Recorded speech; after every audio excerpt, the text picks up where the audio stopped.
Eh bien, bonjour à tous. On est très heureux d'être avec vous aujourd'hui pour vous parler d'un sujet important, le développement des PAC en logement collectif, des pompes à chaleur, PAC égale pompe à chaleur.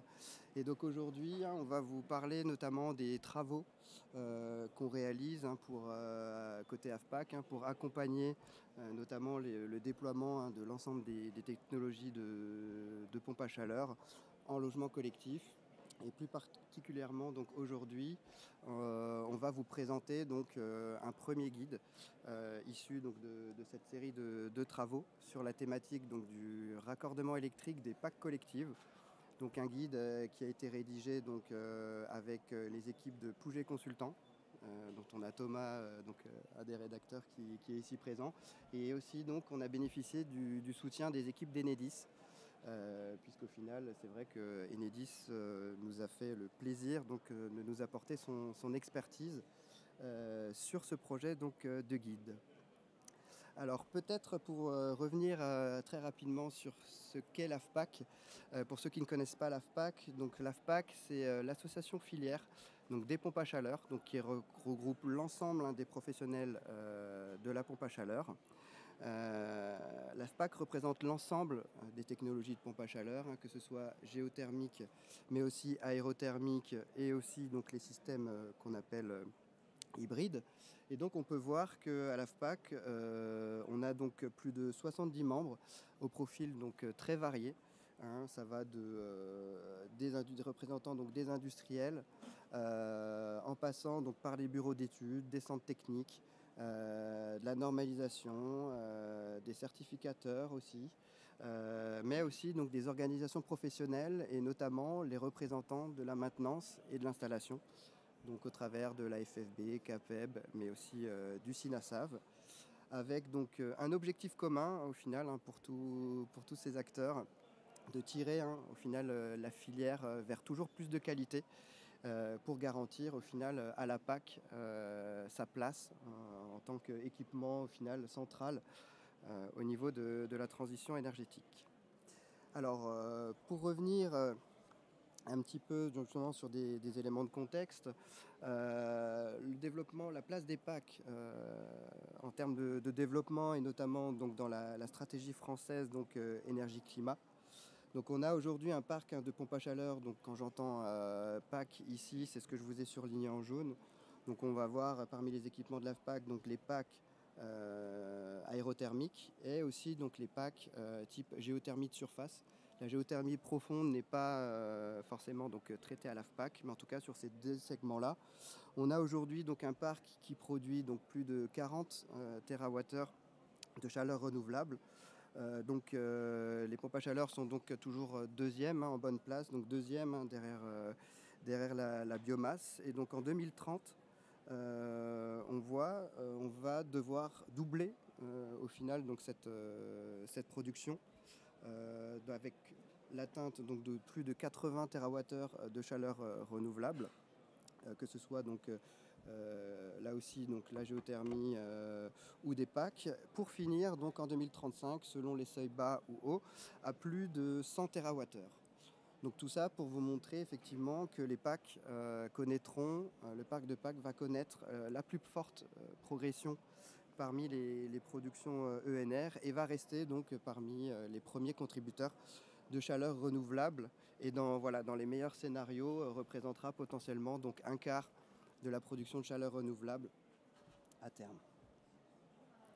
Donc quand on voit ce développement et ces enjeux de développement à venir, on se pose naturellement la question déjà de la disponibilité des capacités de production, surtout après des épisodes et des épisodes plus difficiles. Je pense à l'année 2002, où il y avait des difficultés sur certaines centrales justement nucléaires qui étaient arrêtées, etc.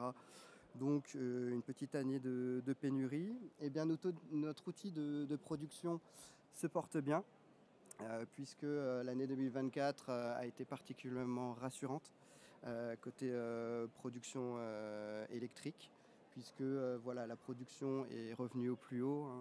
On a le plus haut niveau aujourd'hui depuis les 5 dernières années, avec un seuil pour la première fois franchi de 95% d'électricité produite bas carbone.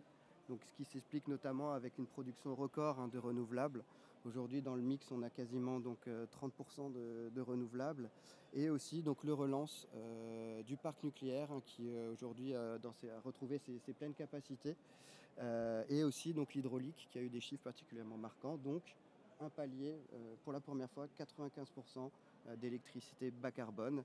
Et pour la première fois, entre guillemets, on redevient exportateur vers l'Europe, ce qui est un bon signe, ce qui montre voilà, la bonne santé au final de notre outil de production à hauteur de 89 TWh, donc vers les différents pays d'Europe. Et donc la deuxième question qu'on peut se poser quand on voit l'enjeu et le développement à venir, c'est est-ce que au final le réseau aujourd'hui est en capacité d'accueillir au final ce fort développement PAC, puisque même si les pompes à chaleur permettent de produire 3 à 4 fois plus d'énergie qu'elles n'en consomment, c'est des équipements qui fonctionnent donc à l'électricité. Et donc, il y a eu une étude d'impact approfondie donc, côté RTE, donc, le gestionnaire donc, de réseau, qui a montré donc, deux choses.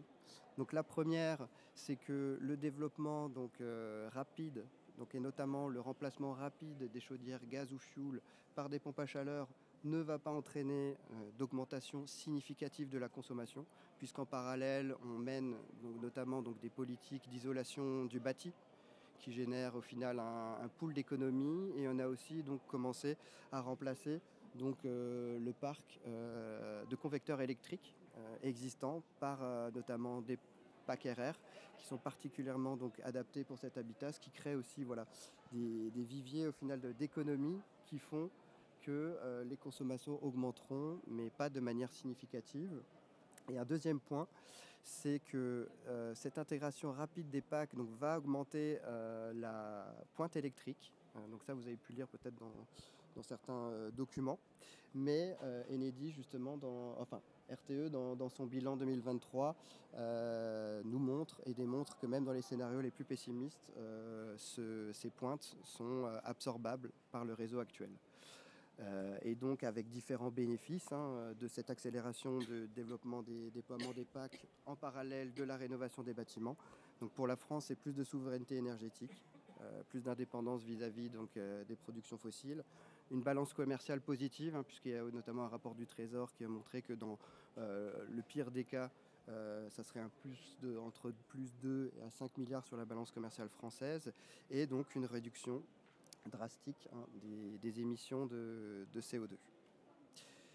Et donc, comment on traduit ça au final sur le marché, comment on voit ça derrière? Eh bien, on a fait un exercice, nous, côté AFPAC, de prospective, pour se projeter un petit peu et voir comment vont se développer les PAC pour répondre justement à ces différents objectifs. Et donc, pour répondre à ces objectifs, les PAC vont devoir se développer en maison individuelle. Donc aujourd'hui, on a un développement qui est quasi fait, je dirais, en maison individuelle. Mais il ne va pas falloir s'arrêter à la maison individuelle. Il faut également accélérer le développement en logement collectif et en tertiaire. Et là aussi, on a des très belles opportunités là-dessus. Et donc, ce que je vous montre ici donc, à l'écran, c'est le résultat donc, de notre travail de prospective sur des projections de marché en logement collectif. Donc on voit qu'aujourd'hui, voilà, on a une part, l'enjeu il est plutôt en rénovation, puisqu'en neuf, on va dire que le développement est là et va continuer donc, à augmenter. Donc aujourd'hui, on a déjà donc, un tiers des bâtiments, dans le cadre de la RE 2020, qui sont collectifs, qui sont équipés de PAC. Et en rénovation, donc la part est bien moindre, puisqu'en rénovation, effectivement, il y a plus de diversité de configuration, plus de profils de besoins, plus de niveaux d'isolation différents. Donc voilà, un parc qui entraîne au final des installations un petit peu plus complexes ou parfois pas toujours compatibles. Donc au final, aujourd'hui, on est plutôt sur un départ de marché environ autour des 11% en collectif. Et donc on voit tout le potentiel au final qu'il y a pour les prochaines années, notamment avec un parc sur la période 2030-2034 qui montera potentiellement donc à 30%, avec là donc l'essor notamment des packs aéros, avec 2% aussi de géothermie, donc la géothermie qui va continuer donc à s'implanter en collectif, et aussi donc une petite part aussi donc de packs RR, puisque c'est des installations qui sont aussi installées en collectif, et pour aboutir donc dans les scénarios au final les plus optimistes à une part de marché qu'on estime potentiellement à 60% d'ici à 2050, avec voilà, la répartition que je vous présente. Et donc, je pense qu'aujourd'hui, voilà, ces chiffres-là sont issus de l'exercice de prospective 2024. Donc, on va refaire l'exercice puisque le contexte marché aujourd'hui a un petit peu changé.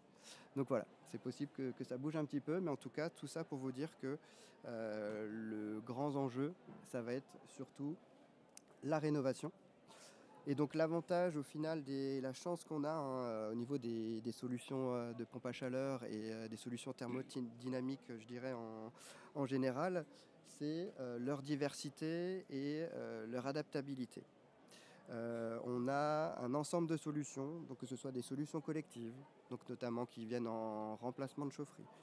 On a des solutions individuelles qui là vont être voilà, individualisées logement par logement, mais on a aussi des solutions mixtes qu'on voit un peu moins, et notamment des solutions de pack sur des réseaux de basse température internes au bâtiment. Et donc on a toute cette diversité de solutions qui nous permettent au final de traiter différents usages, donc les 3 usages au final principaux, le chauffage, l'eau chaude sanitaire, mais aussi le rafraîchissement. Et ça, c'est ça qui est aussi intéressant sur certaines solutions PAC, c'est de pouvoir aussi bénéficier donc, du rafraîchissement. Et donc, toutes ces solutions, c'est ce que je vous mets en petit, donc sont dans une publication, un guide sur le collectif, où vous aurez une description donc, des technos, mais aussi donc, différents retours d'expérience, des cas pratiques, etc. pour vous montrer voilà, tout le panel au final de solutions thermodynamiques qui existent aujourd'hui pour le logement collectif. Et donc, comme je vous le disais, au final, le développement PAC, c'est bien fait donc, en logement individuel. Il est plus complexe au final en collectif, tout simplement, comme je vous le disais, puisqu'en logement collectif, on a une plus grande diversité et des plus grandes diversités de configuration de bâtiments, des profils de besoins différents, d'utilisation différents, des contraintes aussi architecturales qui sont différentes. Donc, c'est effectivement plus complexe au niveau des installations PAC en collectif. Et c'est pour ça qu'en novembre 2023, on a signé donc avec l'ADEME une convention de partenariat pour accompagner en fait les professionnels dans le développement des PAC en collectif, et donc avec un accompagnement notamment technique. Et donc le but, c'est de pouvoir permettre aux maîtres d'ouvrage, aux bureaux d'études, d'avoir des éléments de réponse sur des spécificités qu'on retrouve en collectif, mais aussi donc d'enrichir progressivement donc, les règles de l'art sur certaines questions.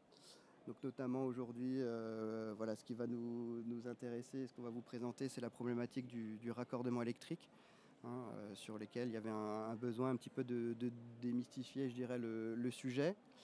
Un autre sujet, je pense, dont vous avez forcément entendu parler, c'est l'impact acoustique des installations, et notamment en collectif. Donc là aussi, on a un guide qui va sortir en mars, qu'on a réalisé avec le GIAC, donc le syndicat des bureaux d'études acousticiens, donc spécifique sur l'intégration acoustique des PAC collectives. Ce guide-là, il est aussi doublé donc, d'un outil, un outil d'évaluation acoustique qui va vous permettre en phase la plus amont possible de savoir comment vous vous situez potentiellement vis-à-vis de l'acoustique. Est-ce que je suis dans une situation avec un type de PAC qui fait que je ne vais pas avoir de problème? Est-ce que je vais devoir prendre des précautions en conception par rapport sur les emplacements, ou est-ce que je vais devoir aller mettre en place des solutions de traitement? Donc voilà, tout ça vous le retrouverez dans ces outils sur l'acoustique. Une autre thématique importante, c'est le dimensionnement. Donc là aussi, avec l'AFPAC, donc on phosphore pour apporter un maximum de conseils sur le dimensionnement et sur les spécificités donc en logement collectif. Et ensuite, les thématiques donc, de l'intégration esthétique aussi, hein, puisque c'est important pour avoir des bâtiments harmonieux, de s'assurer qu'on ait une intégration la plus esthétique possible. Et l'esthétique est au final liée aussi à l'acoustique, puisqu'un des phénomènes acoustiques, c'est que une PAC qu'on voit, c'est une PAC qu'on entend. Voilà. C'est un principe assez basique, mais qui se vérifie et validé par les acousticiens. Et ensuite aussi un ouvrage donc, sur la qualité des installations, où là, on va essayer de réfléchir justement à comment maîtriser aujourd'hui au mieux possible donc, la qualité des installations et garantir au final donc, la performance. Et donc, toutes ces réalisations, vous pouvez les retrouver sur le nouvel espace donc, dédié de notre nouveau site internet. Ça fait beaucoup de nouveautés, donc nouvel espace sur notre nouveau site. Donc on a appelé donc, le centre d'expertise pour la pompe à chaleur, où là on a l'ambition de, voilà, de compiler, de centraliser un maximum de ressources techniques sur la thématique donc, des pompes à chaleur, quel que soit donc, le segment et le secteur, hein, maison individuelle, bâtiment collectif, mais aussi tertiaire. Et ensuite, donc, un certain nombre vous y retrouverez donc, des guides, des fiches retour d'expérience. Alors ça, c'est très important aussi, parce qu'aujourd'hui, on a des chantiers qui se font, et on a des chantiers qui marchent, et on a des bonnes pratiques. Donc c'est important aujourd'hui de pouvoir montrer, on va dire, de passer les bons messages et de mettre en avant voilà, les projets sur lesquels il y a eu une bonne réflexion côté intégration, et notamment, voilà, comme je le disais, l'esthétique et l'acoustique, qui sont deux notions très importantes. Vous retrouverez aussi nos outils, donc notamment l'outil acoustique. On a un outil acoustique pour la maison individuelle, un outil acoustique aussi plus récemment là, pour le logement collectif. Et voilà, et donc l'ensemble des éléments, vous le retrouvez gratuitement en libre accès sur ce nouvel espace, donc le centre d'expertise pour les pompes à chaleur. Et donc aujourd'hui, donc j'ai la chance hein, d'être accompagné donc, de David Limtong d'Enedis, voilà, qui nous a fait bénéficier de son expérience et qui nous a aidé avec les équipes de Pouget à rédiger donc, ce premier guide hein, que je peux vous montrer là, mais qui va bientôt être mis donc à disposition sur notre site internet. Donc n'hésitez pas à suivre donc, cette actualité. Et donc je vais laisser donc, David vous présenter un petit peu donc, cette problématique du raccordement électrique. Et donc voilà, l'idée c'est de démystifier un petit peu, rappeler les notions de base et justement vous présenter un petit peu les éléments que vous pourrez trouver dans ce guide. Donc, bonjour à toutes et à tous. Donc, je vais vous présenter un peu le travail que nous avons réalisé avec l'AFPAC et le bureau d'études de Pouget, sur un peu vous donner un peu les ordres de grandeur, enfin surtout vulgariser un peu comment on raccorde des pompes à chaleur type collectif dans un bâtiment. Donc tout d'abord, il faut déjà connaître un peu quel est le périmètre d'Enedis. Parce qu'effectivement, on parle de travaux dans un collectif. Nous, Enedis, on intervient dans un immeuble. En revanche, on ne fait pas tout. Donc ici, notre périmètre, c'est quoi? Donc déjà, il faut savoir c'est quoi une colonne électrique. Donc une colonne électrique ici représentée par le câble en rouge, c'est qui alimente, on va dire, l'immeuble, qui ensuite lui va desservir ce qu'on appelle des dérivations individuelles, donc chaque logement. Donc à chaque logement, nous avons notre compteur disjoncteur. Et ensuite, on a ce qu'on appelle donc le coffret en limite de propriété, qu'on appelle le CCPC. Son rôle, c'est quoi? C'est de couper l'alimentation d'un immeuble en cas d'incendie. Donc ça, c'est le périmètre d'Enedis, l'ouvrage électrique. Ensuite, quand on veut faire des travaux dans un collectif, parfois, il faut remplacer un câble et donc on va terrasser, on va faire des choses de ce type. Et donc tous ces travaux qu'on appelle dits génie civil ne sont pas sur le périmètre d'Enedis. Donc dedans, il y a quoi? Il y a les percements supérieurs à 50 mm, donc quand on veut passer des grosses sections. On a les travaux d'encastrement, donc pour encastrer ce petit coffret en limite de propriété, il faut une niche. Donc ça, c'est également à la charge de la copro. Et ensuite, le câble, si on veut le poser en domaine privé, c'est-à-dire on veut poser le câble dans la copro, et le terrassement est à sa charge. Oui, c'est vrai. Oui, pardon. Je vais mettre comme ça. Pardon. C'est le vert. Ouais, c'est ça. Ouais. Donc ici, Donc déjà, là, je vais présenter un peu le périmètre. Maintenant, c'est comment on instruit ces demandes à Enedis. Donc déjà, il y a une notion de maturité. C'est-à-dire que quand on va faire une demande dans le portail recommande Enedis, il faut que le projet soit mature. Sinon, Enedis va refuser le dossier. Et donc là, il y a beaucoup d'allers-retours. Quand on parle beaucoup d'audit en amont, c'est-à-dire qu'on va vous demander de bien mûrir votre projet. Et également, quand on parle de pompe à chaleur, d'avoir une vision un peu globale, c'est-à-dire d'intégrer d'autres usages. C'est-à-dire qu'on parle de pompe à chaleur, mais également peut-être vous êtes intéressé pour poser des bornes électriques ou des panneaux photovoltaïques. Donc pourquoi il faut avoir cette approche globale? C'est que quand on va intervenir faire des travaux, on va donc raccorder ce projet et on va redimensionner la colonne. Et donc ce serait bien de dimensionner à la cible les sections afin de ne pas repasser derrière, quoi. Donc c'est pourquoi cette phase d'audit est nécessaire en amont. Et une fois que le dossier est bien mature, on instruit la demande à Enedis avec tous ces éléments.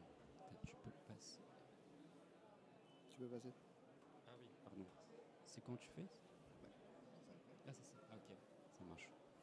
Donc la première étape, c'est quoi dans un projet? C'est d'évaluer la puissance qu'on souhaite raccorder. Donc là, il y a deux cas de figure. Déjà, donc la puissance qu'on installe, pompe à chaleur, est-elle inférieure à 250 ou supérieure à 250 kVA? Pourquoi cette notion? C'est quand on est inférieur à 250 kVA, on est dans les solutions qu'on appelle basse tension. Et ensuite, quand on est supérieur à 250 kVA, on est plutôt dans la HTA, donc la moyenne tension. Donc, je ne veux pas rentrer dans les exemples, mais voilà. Donc ici, voilà un peu le premier cas de figure. Donc le cas le plus simple, c'est que vous avez une puissance souscrite, donc c'est la puissance demandée. Vous avez déjà un PDL existant, d'accord, qui alimente déjà le chauffage. Et la puissance souscrite demandée, complémentaire pour accorder les pompes à chaleur, est inférieure à la puissance existante. Ce qui fait donc c'est juste une augmentation de puissance. Par contre, pour nous, c'est transparent parce que vous restez dans votre forfait, si je synthétise. Et donc là, c'est simple, pas de travaux, vous pouvez raccorder votre pompe à chaleur. D'accord ? Maintenant, on est dans le cas de figure un peu plus compliqué, on va dire. On a une puissance souscrite demandée, donc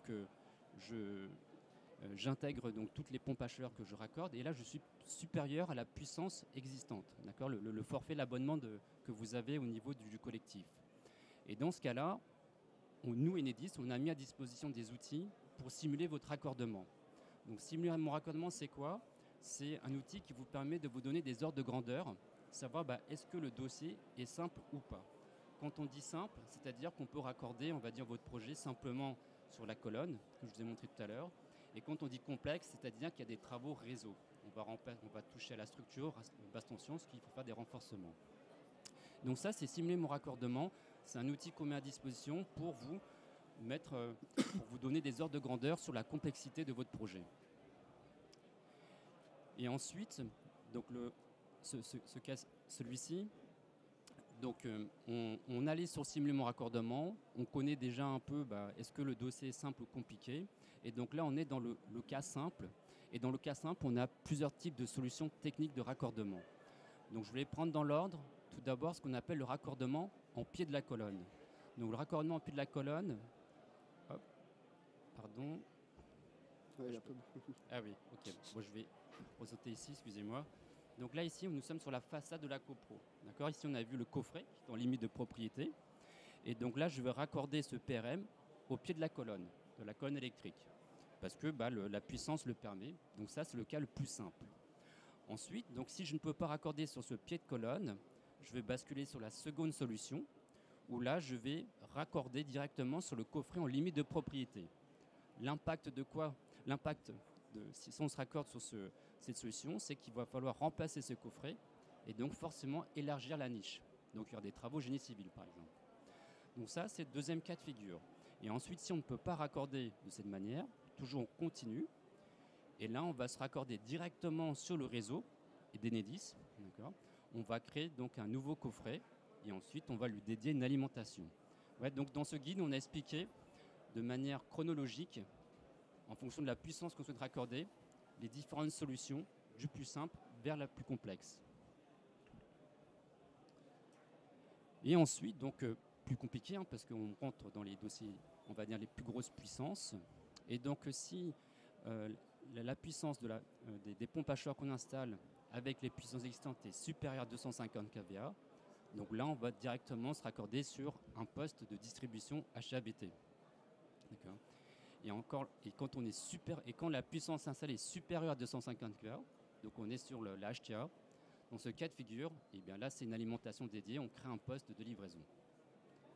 Voilà un peu ici dans ce guide, on a essayé d'expliquer un peu simplement les différentes solutions de raccordement en fonction de la puissance à raccorder.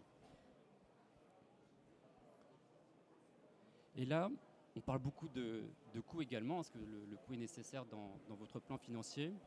On a donné quelques ordres de grandeur de coûts. D'accord ? Donc on a vu large.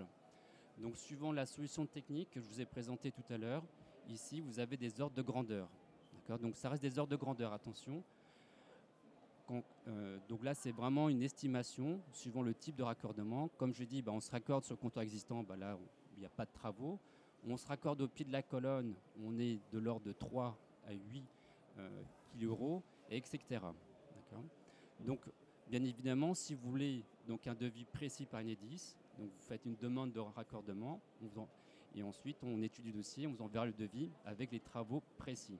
Mais déjà, là, vous avez un peu des ordres de grandeur, et c'est le gros travail qu'on a fait ensemble avec l'AFPAC, c'est essayer de vous définir des solutions de raccordement avec des ordres de grandeur de coût. Et donc oui, ce qu'on peut voir notamment, peut-être pour relier justement au cheminement de cas qu'on avait fait, on voit effectivement qu'on part du raccordement sur compteur existant, où là on n'a effectivement pas de frais entre guillemets. Puis ensuite on a l'ensemble des solutions, donc ce qu'on appelle basse tension, où là on va être effectivement sur une fourchette entre 3 et 30 kilo-euros. Et ensuite on a vraiment la solution pour les vraiment grosses puissances, création de postes, où là on est plus vraiment sur des travaux assez conséquents qu'on estime entre 50 et 120 kilo-euros selon effectivement modulo, c'est ça David, modulo, les travaux d'aménagement, tout dépend de la configuration du bâtiment et le génie civil aussi à reprendre éventuellement. Mais oui, effectivement, parce que typiquement, si on prend la solution 3, raccordement avec une liaison réseau commune, c'est-à-dire qu'on va créer une nouvelle liaison, et donc cette liaison, on va forcément l'enterrer dans le sol. Et donc, on va demander à la copro de nous mettre à disposition un fourreau, et donc il devra terrasser, etc. Donc, nous, on peut démarrer les travaux que si le génie civil est réalisé par la copro. J'oublie également un point important au-dessus, donc comme je voulais parler des délais de devis, etc. Il est à noter que nous, Enedis, on propose une demande anticipée de raccordement. C'est-à-dire que si vous souhaitez une estimation de coût rapide, vous pouvez faire une demande LADAR, c'est une prestation facturée par Enedis, de l'ordre de 1 000 € pour la BT et 5 000 € pour la HTA. Mais l'intérêt, c'est surtout quand on crée du neuf. Bon, là, on est dans la rénovation, mais dans le neuf, en fait, on a une contrainte par rapport au permis de construire qui peut un peu perturber les délais. Et donc, on peut demander cette DAR pour avoir rapidement un chiffrage de la part d'Enedis. Voilà. Et après, il y a le process classique où on demande un devis. Tout à fait. Et donc, ouais, comme tu veux. Peut-être effectivement pour conclure, je pense que ce que tu essayais de nous souligner aussi, je pense dans les éléments que tu nous avais portés justement David, c'est un maître mot et sur beaucoup de sujets, je vous montrais avant l'acoustique, etc. C'est l'anticipation, surtout l'anticipation des besoins de raccordement. Et comme l'a précisé David, essayer de voir aussi, autant que faire se peut, de mutualiser les investissements, voir si effectivement il y a des ambitions de faire des développements justement sur de l'IRVE, du PV. Et à ce moment-là, le plus en amont possible, pouvoir mettre en commun ces usages pour derrière mettre en face un raccordement on va dire robuste et qui permettent d'optimiser surtout les coûts, puisqu'on a pu le voir quand on est dans des cas de création de postes, les coûts sont quand même assez conséquents. Ce qui est rassurant, comme je vous le précisais, c'est qu'on voit qu'effectivement les solutions basse tension sont accessibles quand même, et ça vous pourrez le voir dans notre guide, puisqu'on a différents cas, exemples concrets de réalisation et de coûts, qu'au final il y a pas mal de solutions donc basse tension qui sont adaptées pour les petits et moyens collectifs. on va dire, et que pour les grands collectifs, hein, vous verrez aussi dans le guide, en fonction du niveau d'isolation, là aussi, on peut envisager pas mal de solutions, donc basse tension. Donc c'est pour ça que voilà, c'est ce qu'a essayé de montrer donc ce guide, c'est qu'il existe voilà, beaucoup d'intermédiaires, on va dire, et je dirais voilà, sur la majorité aujourd'hui des bâtiments qu'on a. Donc on va poursuivre hein, le travail avec Pouget notamment par rapport à notre parc, justement logement collectif. Mais aujourd'hui, c'est assez rassurant de voir que aujourd'hui la majorité du parc donc composé de petits et moyens collectifs, voire des petits grands, entre guillemets, puissent puissent avoir des coûts de raccordement qui sont englobés dans une enveloppe entre 0 et 30K. Je pense que c'est voilà, pour un maître d'ouvrage, c'est une information donc, qui va pouvoir être essentielle. Après, effectivement, la seule méthode hein, qui vaille, c'est le devis Enedis. Donc c'est pour ça que dans tous les cas, voilà, ça ne vaudra pas donc l'appel côté Enedis. Mais en tout cas, voilà, côté Enedis, le sujet est lancé, hein, on s'est posé là-dessus, donc c'est une première pierre. On ne révolutionne pas hein, le monde du raccordement électrique. Là, ce qu'on essaie de faire, c'est juste de vulgariser pour bien vous faire comprendre et vous donner des ordres de coût donc, pertinents, notamment. Et donc, nous, on va continuer ensemble, donc, avec Enedis, à travailler le sujet, puisque là, on traite donc, des installations centralisées, mais il y a aussi la problématique des installations individualisées.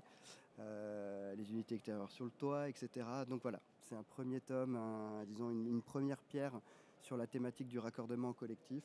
Mais en tout cas, on n'a pas fini de travailler le sujet. Et je crois que vous aménagez en ce moment les équipes côté Enedis voilà, pour accompagner ce développement pas qu'en collectif. Donc voilà, on va continuer, AFPAC et Enedis, à travailler donc, sur le sujet. Voilà.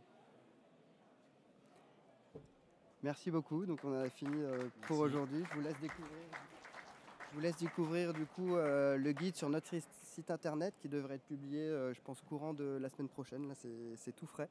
Et donc dans ce guide, hein, vous pourrez retrouver notamment des notions de vocabulaire, les différents cas pratiques que vous avez vus là de manière détaillée, et aussi donc on vous propose une logique voilà, de réflexion pour se poser les bonnes questions en phase audit sur le raccordement électrique.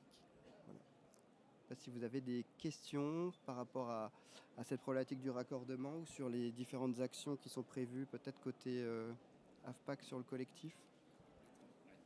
Oui, moi j'ai vu que, parce que j'ai un projet en ce moment, et on m'a dit effectivement qu'on allait mettre une armoire C4 type 2, et on m'a dit qu'il y avait une fiche Sekelec, donc je voulais savoir où est-ce qu'on va chercher ces fiches Sekelec pour voir comment est faite l'armoire et qu'est-ce qu'il y a dans l'armoire. Oui, donc effectivement, donc les fiches Sekelec sont des fiches à destination des électriciens, donc qu'on co-rédige avec les fédérations des électriciens, et donc ces fiches sont disponibles directement sur le site d'Enedis.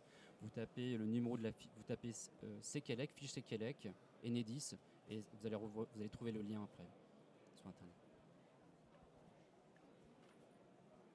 Ah, il y a d'autres questions. Oui, bonjour, merci pour la présentation.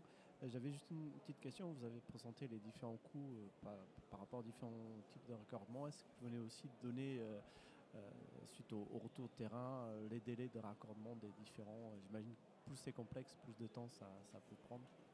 Oui. Oui, effectivement. Donc c'est pourquoi ici ce gros travail que nous avons réalisé, c'est pour dire voilà les solutions les plus simples et sur lesquelles il faut s'orienter. D'accord. Donc on l'a compris, c'est chronologique.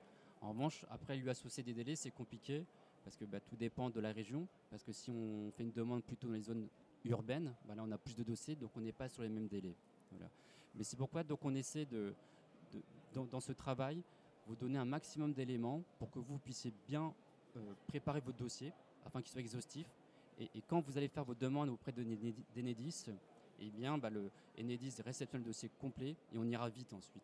Vous voyez, parce qu'aujourd'hui, les dossiers sont incomplets et donc on met du temps en fait, à l'instruire et à démarrer les travaux. Voilà, donc ce travail est là, c'est fait pour vous accompagner afin que le dossier soit exhaustif dès votre demande dans le PRAC. C'est effectivement ce qui accélère les délais, c'est la complétude du ça. dossier et la capacité d'Enedis à traiter directement le dossier avec les bonnes données.